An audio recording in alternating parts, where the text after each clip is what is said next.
Hi, I'm Doug Wyatt. I'm sitting in my mom's apartment here in Ithaca, New York, and we're here today to talk about my new album, Days of Gypsy Nights.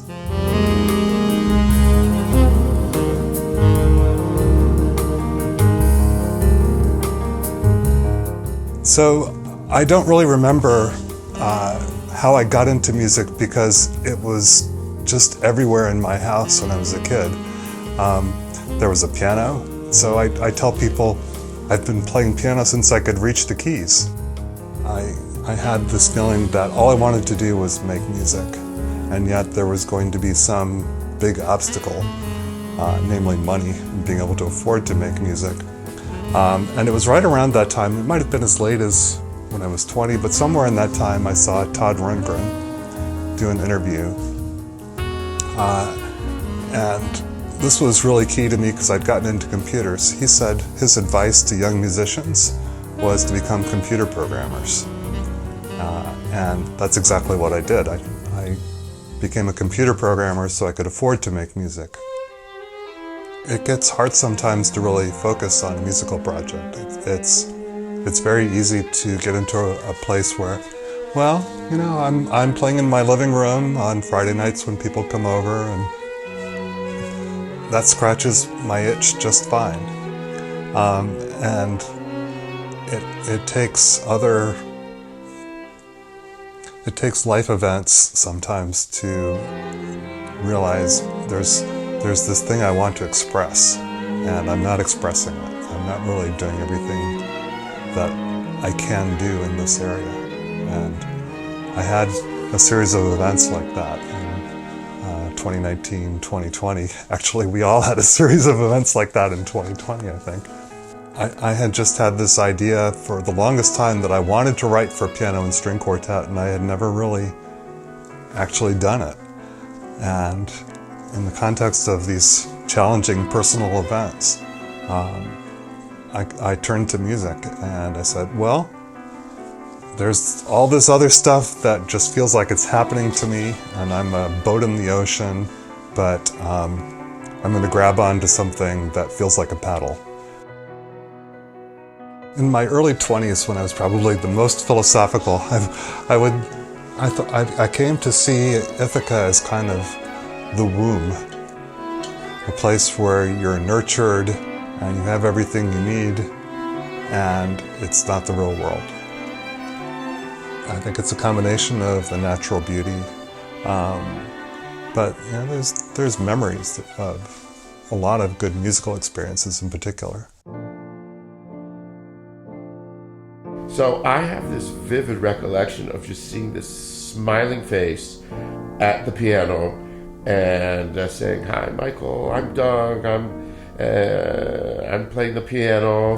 I just have this immediate first impression of this really sort of friendly, accommodating person.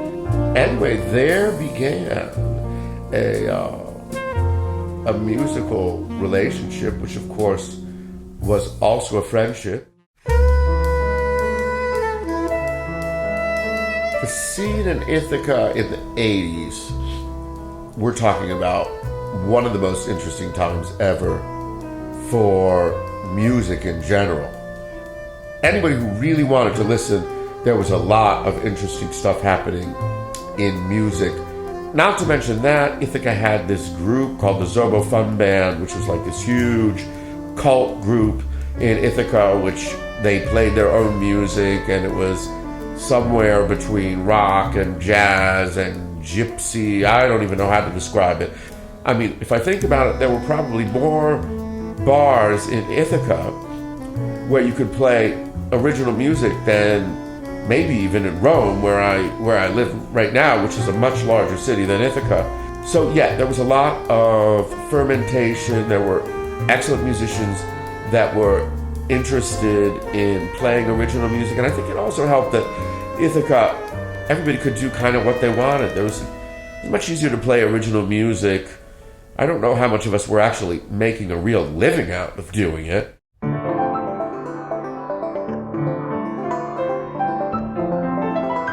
What I feel when I listen to it is an occasional moment of magic.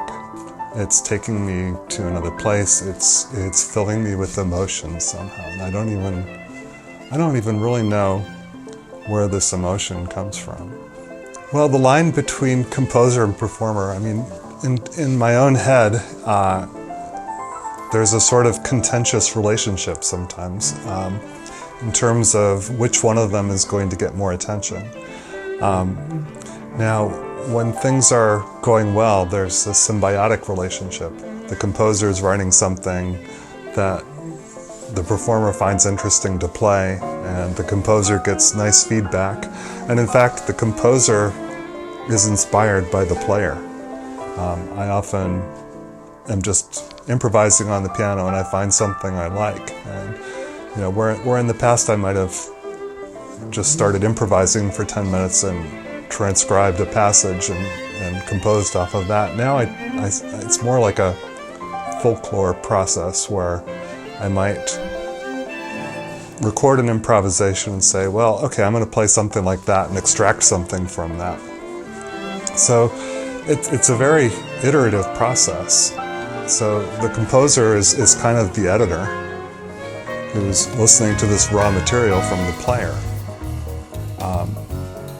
So that's how I conceive of myself, is these two personalities that are trying to work in tandem. I think about how when I was in university, I'd write out my first draft of a paper in longhand, and then I'd edit and type the second draft. And those were two completely separate but complementary processes. Right? I'd be in a mood just writing anything that came into my head, scratching things out, and then, okay, let's edit it all together. And composing is a bit like that, except I do more than two drafts.